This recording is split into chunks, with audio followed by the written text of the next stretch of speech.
어제로 확진자가 1000명이 넘었답니다. 갑자기 막 긴장이 되고. 그런데 오늘 예배당에 오신 분들은 대단히 담대하신 분들입니다. 지금 1000명이 넘었다는데. 주님의 평화와 지켜주심이 오늘 예배의 자리에 나온 모든 우리 형제 자매들의 심령과 가정과 일터에 가득하기를 축복합니다. 하나님께서 지켜주시고 주의 의로 우리를 이끌어 주실 줄을 믿습니다. 오늘 좋은 찬송해 주셔서 감사합니다. 내년에도 성가대 하실 거죠? 등록하셨죠? 군사님 안 하신 것 같은 표정으로 저를 보시는데 하셨죠? 예. 내년에도 좋은 찬송 해 주시기를 부탁드립니다.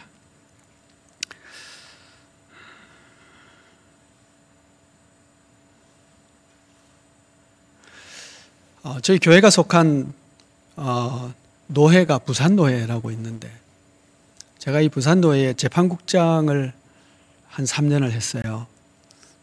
근데 그 재판국을 맡아서 일하는 3년 동안 한 번도 모인 적이 없어요. 왜냐하면 재판할 일이 한 번도 없었기 때문에 그렇습니다. 그래서 재판 한 번도 안 하고 무사히 끝냈어요. 그러나 가끔씩은 교회를 보면 다툼이 있고 분쟁이 있고 하는 교회들을 보게 됩니다. 아니, 평화의 주님을 모시고 화목케 하라는 직무를 받아 교회의 일원이 되고 교회를 섬기는 그런 우리 모두인데 왜 교회에 다툼이 있고 싸움이 있고 분쟁이 있는 것일까 의아해하지 않을 수가 없고, 또 어떤 교회들은 그 분쟁이 단시간에 끝나지 않고 1년, 2년, 5년 그렇게 길게 그 분쟁이 이어짐으로 말미암아 교회는 거의 무너지게 되고 사람들로부터는 손가락질 받고 하는 그런 경우들을 보게 됩니다. 도대체 교회에 왜 이런 분쟁이 있는 것일까요? 라고 저에게 묻는다면 제가 이렇게 답할 겁니다. 교회이기 때문에 분쟁이 있다고요. 여러분, 코로나도 걱정이 되시고 독감도 걱정이 되시고, 그렇죠? 감기 걸리기도 하고 안 걸리기도 하고, 그렇죠? 감기가 전혀 걸리지 않고 암도 전혀 무섭지 않고 아무런 고난이나 고통이 없는 사람이 있어요, 이 땅에? 죽은 자들입니다. 살아있는 사람은 누구나 다 연약해지기도 하고 질병에 걸리기도 하고 감기도 걸리고 그런 것입니다.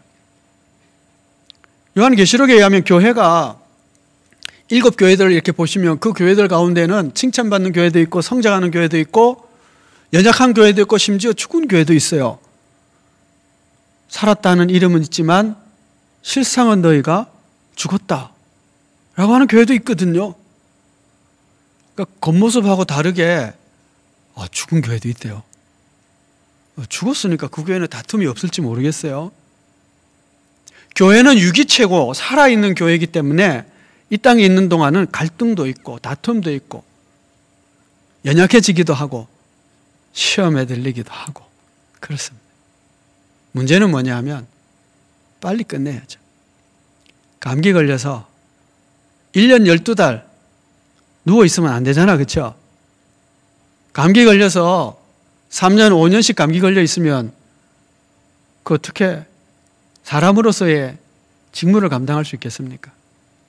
건강하게 감기 걸려도 한 2박 3일이면 끝나고 길게 하면 보름이면 끝내고, 이래서 다시 일상에 회복이 있어야 되겠죠. 교회도 마찬가지입니다. 갈등과 다툼은 없을 수 없지만 어떻게 하면 빨리 그 갈등을 극복할 수 있을까 하는 것이 관건이죠. 사도행전을 읽어보면 교회의 다툼이 한 2번 나옵니다. 첫 번째는 예루살렘 교회가 그런 다툼에 시험에 든 적이 있었는데 헬라파와 유대파 사이에 그 과부들을 돕는 이 구제의 문제에 불평등이 생긴 겁니다. 그래서 원망이 있고 불평이 있었어요. 사실 이런 문제는 또 쉽게 해결할 수도 있습니다. 선악에 관한 문제, 혹은 차별에 관한 문제, 혹은 윤리 도덕에 관한 문제는 어쩌면 참 쉽게 해결할 수가 있어요. 그런데 두 번째, 오늘 본문에 나오는 것이죠. 이 갈등은 믿음의 내용에 관한 문제고 신념에 관한 문제이기 때문에 이거는 상당히 심각해집니다. 수십 년 동안 전향하지 않고 북한 사람으로 남쪽에 남아있는 미전향 장기수 뭐 이런 거 듣잖아, 그렇죠? 그러고도 북한 보내주면 그렇게 좋다고 가요. 이해가 안 되는 사람들이죠. 그렇죠? 신념의 문제. 요즘 신념이 아주 좌우가 너무 강해가지고요. 저희 SNS상에 올라오는 글들을 보면 세상에 무슨 이런 생각을 하냐? 라고 할 정도로요. 아주 심각한 주장들이 있더라고요. 그리고 그 두 부류 사이는 전혀 대화가 안 되는 이런 아주 깊은 골이 있는 데까지 간 그런 사람들도 보여요. 신념의 문제를 바꾼다는 것은 참 어렵습니다. 초대교회가 닥친 이 문제는 교리의 문제였어요. 이거는 믿음의 내용에 관한 문제고 하나님을 믿는 그 신념에 관한 문제였기 때문에 이건 사실 심각한 문제였죠. 이 문제를 어떻게 극복했을까를 우리가 먼저 살펴보려고 하는 것입니다. 1절 말씀을 보시면 15장 1절 2절에 이렇게 말씀합니다. 어떤 사람들이 유대로부터 내려와서 형제들을 가르치되 너희가 모세의 법대로 할례를 받지 아니하면 능히 구원을 받지 못하리라 하니 바울 및 바나바와 그들 사이에 적지 아니한 다툼과 변론이 일어난지라. 적지 아니한 다툼이라는 거 보니까 큰 다툼이 있은 것 같습니다. 이건 큰 다툼이 있은 거예요. 왜요? 예수 그리스도를 믿는 믿음만으로 충분하지 않고 그 믿음에서 플러스 할례를 받아야 되고 좀 더 하면 모세 율법을 지켜야만 된다 라고 주장하는 유대주의자들, 율법주의자들과 예수 그리스도를 믿는 믿음의 은혜만으로 충분하다 라고 하는 복음주의자와의 갈등과 싸움이었습니다. 문제가 잘 해결됐죠. 그래가지고 이 문제의 끝을 보시면은 31절 말씀을 보시면 읽고 그 위로한 말로 기뻐하더라 그랬어요. 그러니까 교회가 이 문제의 끝에는 어떤 일이 생겼느냐? 기뻐하고 화목한 상태로 초대교회가 다시 회복이 된 거예요. 여러분, 교회의 분쟁과 다툼이 이렇게 회복이 돼야 될 줄 믿습니다. 어떻게 해요? 하나됨으로, 화목함으로, 기쁨으로 회복이 돼야 돼요. 자, 여러분, 이 문제가 굉장히 심각한 문제였는데요. 교회 사적으로는 이거 굉장히 중요한 문제로 봅니다. 그러니까 그리스도교가 유대교의 한 분파로 남을 것이냐 아니면 모든 민족을 구원하는 세계적인 종파로 교회로 성장하고 나아갈 수 있을까라고 하는 것을 가늠하는 아주 중요한 이 종교회의가 제1차 예루살렘 총회라고 하는데요. 지금 오늘 본문에 나온 이 회의가 되겠습니다. 예수님만으로 충분하지 않고 할례 받아야 된다는 것은 예수님의 십자가의 보혈로 충분하지 않고 그거 믿음 플러스 뭘 해야 돼요? 할례를 해야 되고 예수님이 시작한 그 구원이 모세의 법으로 완성을 시켜야 된다. 이런 율법주의자들의 주장이 되기 때문에 교회가 예수만으로 충분합니다. 이것을 결정하는 이 일이 굉장히 중요한 회의였던 것이죠. 자, 이런 분쟁을 앞에 두고 안디옥 교회가 이 문제를 잘 해결을 했고 예루살렘 교회도 잘 해결을 했어요. 어떻게 했을까요? 답은 간단해요. 위에 물어보면 돼요. 안디옥 교회가 위에 물어봤어요. 이 문제가 우리 안에 길게 다툼해도 해결이 안 되니 이 신념이 너무 강하니 물어보자. 그래서 예루살렘에 있는 사도들, 장로들에게 물어봤어요. 그럼 또 이 장로님들 어떻게 했을까요? 장로님들도요, 사도들도 모여서 위에 물어본 거예요. 막 변론을 하다가 거의 결론적으로 마지막 변론이 베드로가 하게 되죠. 7절 8절 말씀. 많은 변론이 있은 후에 베드로가 일어나 말하되 형제들아 너희도 알거니와 하나님이 이방인들로 내 입에서 복음의 말씀을 들어 믿게 하시려고 오래전부터 너희 가운데 나를 택하시고 또 마음을 아시는 하나님이 우리에게와 같이 그들에게도 성령을 주어 증언하시고. 그럽니다. 7절 말씀과 8절 말씀에 아주 중요한 단어가 주어인데 주어가 하나님이에요.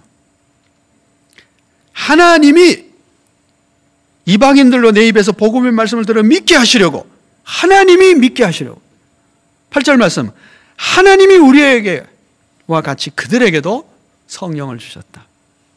하나님 주도권, 하나님이 하신다. 그리고 우리가 하나님께 물어볼 때 하나님의 답이 뭐냐? 은혜의 복음이다. 율법을 알지도 못하는 고넬료 가정이 아직 할례도 받지 않는 그들에게 믿고 성령을 베풀어 주셨다.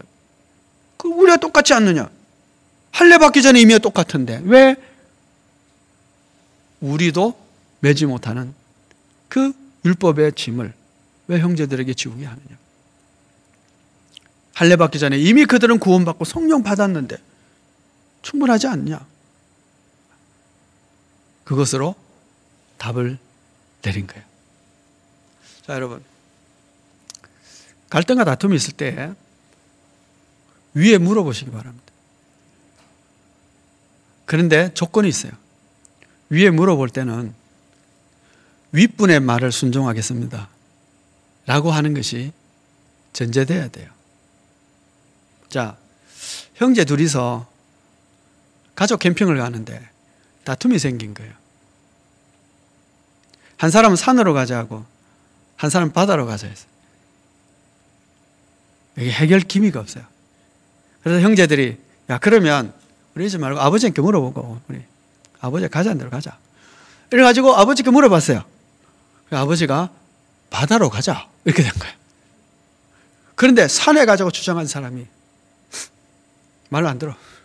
아니 위로 물어보자 해놓고는 아버지 말만 들으면 안 돼. 엄마 말 들어보자. 어머니 어디 갈까요? 어머니 또 물어봐. 어머니도 바다로 가자. 그럼 바다 가야 될 거 아니에요.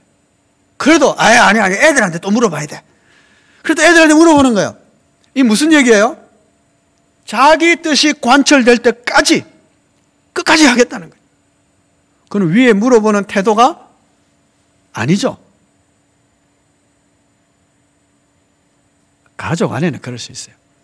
그런데 교회 안에서 우리가 하나님의 뜻을 물을 때는 순종을 전제로 한 질문이어야 하고 순종을 전제로 한 답을 듣고 하나님 말씀하십시오. 그러면 저희가 순종하겠습니다.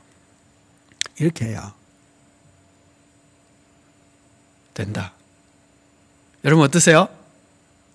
하나님께 질문할 때는 위에 물어볼 때는 그 위의 뜻에 내 뜻과 위의 뜻이 다를지라도 제가 따르겠습니다 라고 하는 순종의 마음이 우리에게 있어야 될 줄 믿습니다.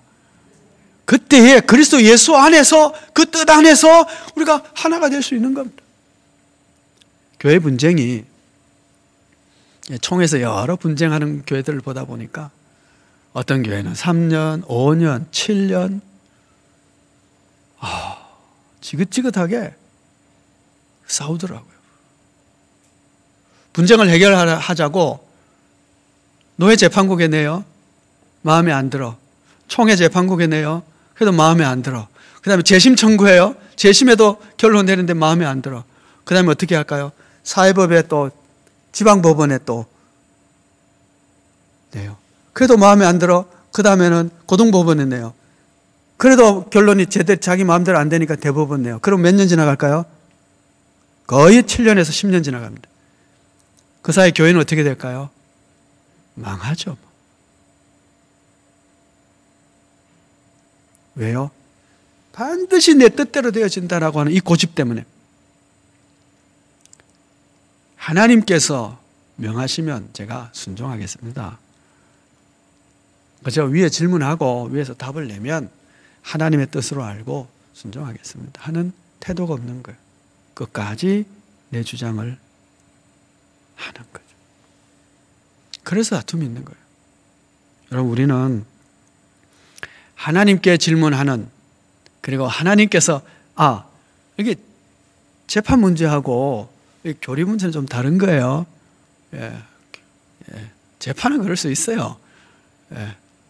뭐 재판관들이 전부 나쁜 사람들로 내 편 아니면 다 나쁜 편이지만 나쁜 사람으로 구성됐는지 그러면 뭐 그럴 수 있어요. 그런데 우리가 하나님의 뜻 안에서 교회가 일치하려면 하나님의 뜻에 내가 순종하고자 하는 마음만 있으면 교회는 언제나 금방 분쟁이 그치고 일치로, 화목으로, 기쁨으로 나아가게 될 줄 믿습니다.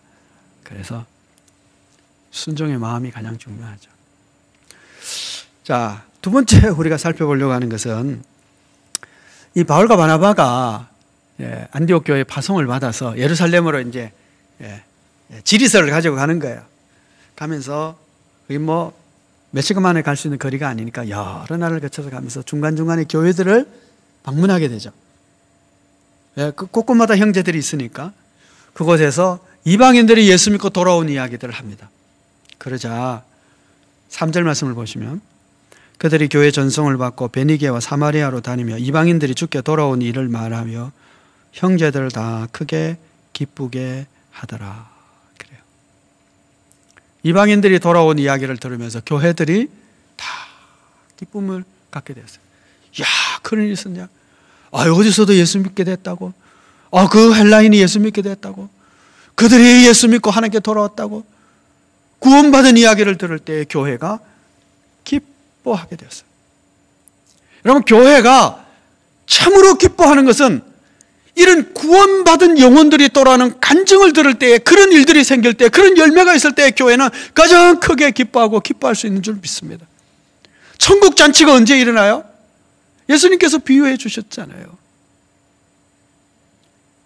99마리 양 두고 한 마리 잃어버린 양을 찾았을 때 그 주인이 기뻐하는 거예요. 잃어버린 드라크마 하나를 찾았을 때 온 동네 사람 불러서 잔치를 벌여. 드라크마보다 잔치 비용이 더 들었겠어요. 그렇게 하는 거예요. 탕자가 돌아왔을 때 그 집안에 잔치가 벌어지는 거예요. 여러분, 이것이 천국 잔치고, 교회의 진짜 기쁨은 영혼 구원하고 그 영혼 구원받은 사람들의 간증을 들을 때, 그 보고를 들을 때 교회는 가장 신나고 가장 기쁨이 넘치게 될 줄 믿습니다. 교회가 왜 기쁨이 사라졌을까요? 저는 전도의 열정이 식어버리고 전도의 열매가 사라져버렸기 때문이라고 생각해요. 여러분, 성도의 삶을 살 때 언제 가장 신날까요? 복음을 전하고 그 복음 전하는 사람들에게 예수 믿도록 그 권면하고, 그럴 때 가장 교회가 신나고 여러분 믿음의 삶에 기쁨이 있지 않습니까? 그리고 그 수고를 통해서 한 사람이 예수 믿는 간증을 할 때 얼마나 기쁨과 간증이 있습니까? 여러분, 우리가 알파코스 간증을 통해서 그런 것 감동받을 때가 얼마나 많이 있어요? 그런 거죠. 금년에 전도를 할 기회가 없어요. 그래서 그래도 교회가 존재하는 이유가 전도하는 거니까 우리가 금년에 3명씩 매일 기도해 오고 있잖아요. 그 사람들에게 선물 하나 주자. 크리스마스날 선물. 우리가 그리스도를 선물로 받았으니 우리도 그리스도의 사랑을 그들에게 선물하고 싶었어요. 기회가 따뜻하면 좋겠습니다. 선물 하나 만들었어요. 그들에게 드리는 이유는 뭐예요? 전도하기 위한 거예요. 뭐 기회가 따뜻하면 뭐 기회가 추우면 어때요? 예수 믿기만 하지 뭐. 되지 뭐. 그래도 그 안에 예수의 사랑을 담고 우리의 사랑을 담아서 저들에게 전하는 거예요. 선물 2,000개 만들었는데 2,000개 뿌렸는데 한 명도 돌아온 사람이 없다. 괜찮아요. 열매는 하나님이 하실 건데.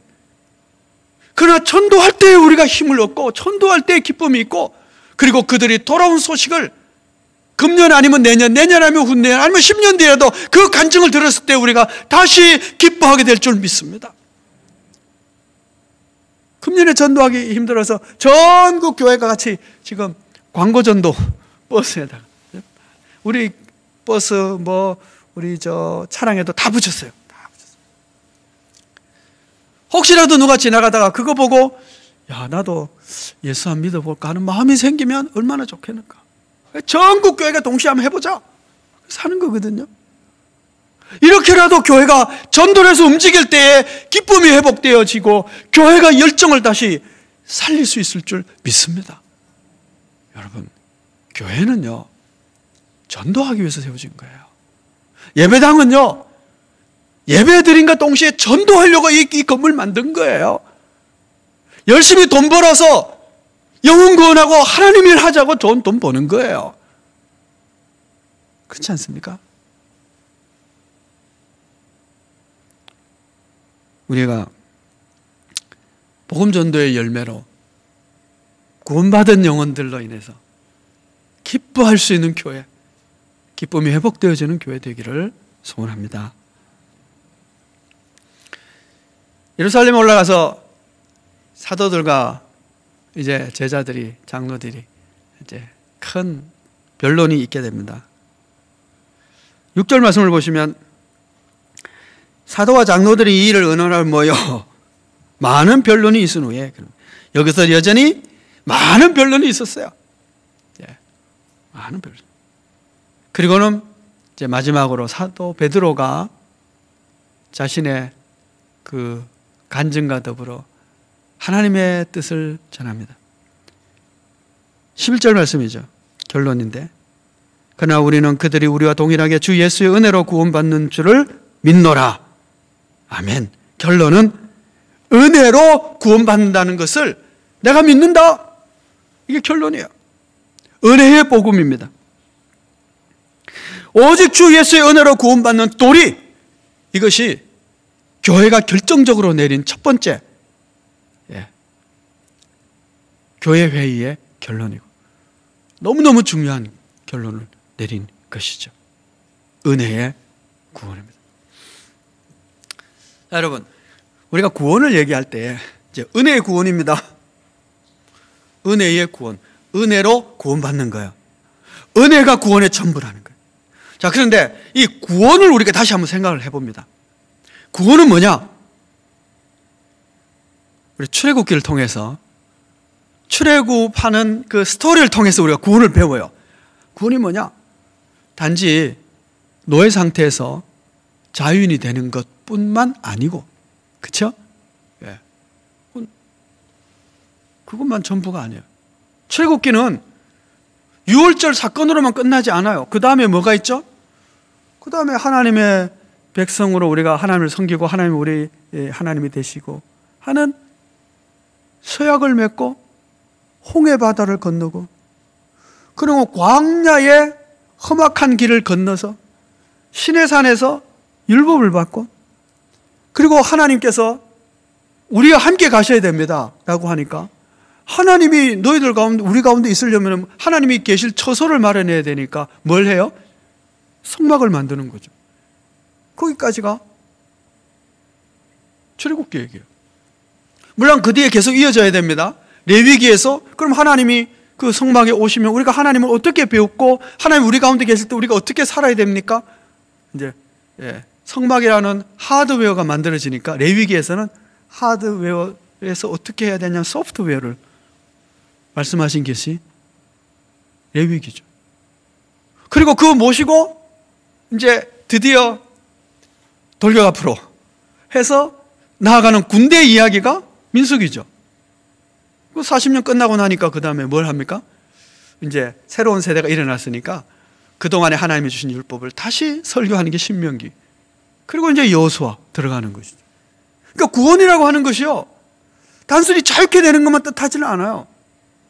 구원의 구원받고 구원의 완성, 하나님의 약속의 땅, 그곳에 들어가기까지 쭉 가는 이 모든 프로세스가 다 구원인 거예요.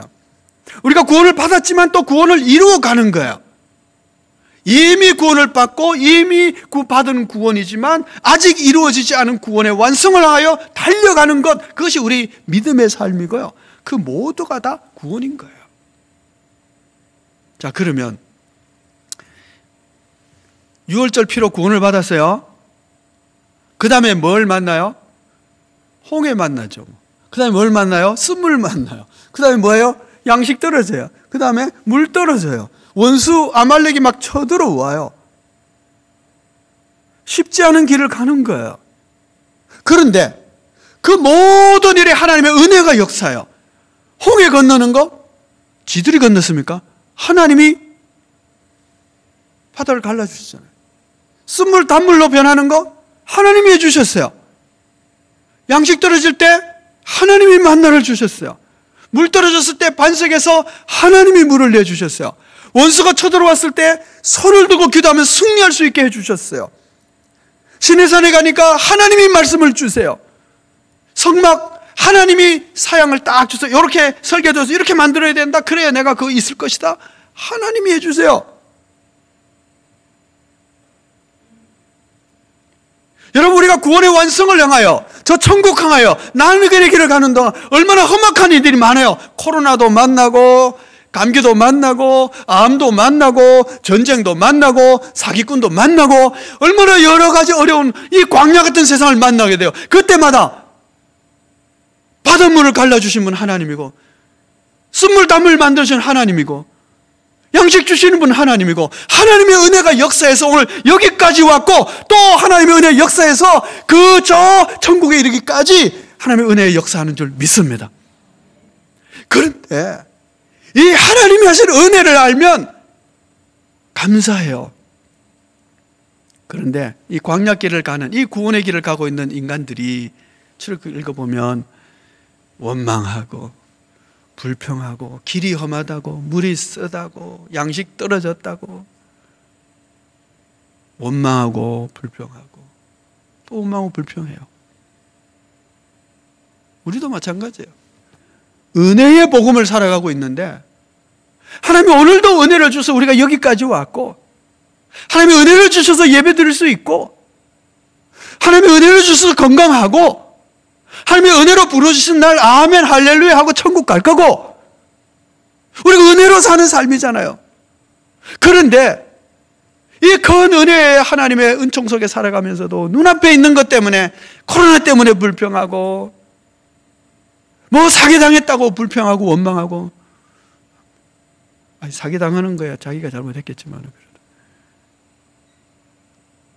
그렇잖아요. 홍해 때문에 원망할 만해요. 물이 쓰니까 원망할 만해요. 뭐 틀린 게 아니에요. 양식 떨어졌으니까 원망할 만해요. 그러나 은혜를 아는 사람들은 어떻게 해요? 하나님의 은혜의 손길을 기대합니다. 하나님, 그래도 하나님이 나를 살려주셨군요. 나를 살펴주셨군요. 나를 공급해 주셨군요. 감사하고 찬송하고 살아가는 거예요. 여러분, 우리의 형편과 처지가 어떻든 우리는 하나님의 보호하심 속에서 천국 갈 것을 믿습니다. 형편이 부족해도 부하면 부한 대로, 작으면 작은 대로 하나님의 은혜가 오늘 우리와 함께 하실 거예요. 지난 금요일에 금요 기도회 때 이런 말씀을 나눴어요. 그 귀신 들려서 힘들어하는 아들을 예수님께 고쳐달라고 데리고 옵니다. 예수님이 그러죠. 내가 이 일을 능히 할 수 있는 줄 네가 믿느냐? 그랬더니 아버지가 이렇게 대답을 해요. 참 재밌는 대답인데, 믿습니다. 나의 믿음 없음을 도와주옵소서. 그럼 이 사람 믿음 있는 거예요, 없는 거예요? 믿습니다. 그리고 나의 믿음 없음을 도와달라 그래요. 그럼 믿음 있는 거예요, 없는 거예요? 믿음 없는 이 사람의 기도로, 이 사람의 부탁으로 자녀가 구원받습니다. 병에서 나아요. 베드로가 옥에 갇힙니다. 그리고 교회는 그를 위하여 기도하더라. 성경 그렇게 기록하고 있어요. 아침이 돼서 베드로가 자유케 되어가지고 이 집을 찾아옵니다. 그때까지 이들은 기도하고 있었으니까 어떻게 기도해요? 밤새 철야 기도를 한 거예요. 교회가. 근데 베드로가 밖에 와서 문 두드리니까 어린애 가서 보고는 베드로가 왔다고 하니까 아니라고 그래요. 베드로가 풀려난 걸 믿지를 않아요. 2번씩이나 말하는데도 이거 아니다. 베드로 천사지. 베드로가 그럴 리가 없다고. 아니, 베드로를 위해서 너 살려달라고 기도하고 또 철야 기도한 사람들이 정작 베드로가 오니까 베드로 아이락하고 있는 게라. 그럼 믿음 있는 거예요, 없는 거예요, 이 사람들이? 철야 기도하는데도요, 믿음이 없어요. 너무 이상하잖아요. 그런데 믿음 없는 이 사람의 기도로, 이 교회의 기도로 베드로가 풀려나요. 할렐루야. 이걸 은혜라고 하는 겁니다. 우리가 믿음 없는데도, 우리가 확신이 없는데도 기도의 자리에 나와 있으면 그게 하나님의 은혜로 역사하시고요. 믿음 없는 기도인데도 하나님이 역사하셔서 사람을 구원해 주고요. 믿음 없는 우리인데 모여 기도하고 예배드리면 하나님이 이 예배를 받아주시고요. 하나님 그런 하나님이죠. 그래서 우리가 은혜로 사는 거예요. 우리가 잘나서 산 게 아니에요. 똑똑해서 우리가 여기까지 온 게 아니에요. 은혜로 환난도 이기고 어려움도 이기고 어떤 데는 믿음 없는 기도를 하는데도 하나님이 받아주셔서 응답해 주시고 오늘도 내일도 이 은혜로 살아가니 우리의 형편과 처지가 어떻든 하나님께 감사하고 하나님을 찬송하고 하나님의 은혜를 기대하며 예수 믿는 믿음만으로 충분하다는 것을 누리고 간증할 수 있는 우리 모두가 되어지기를 축복합니다. 기도하겠습니다. 은혜로우신 아버지 하나님,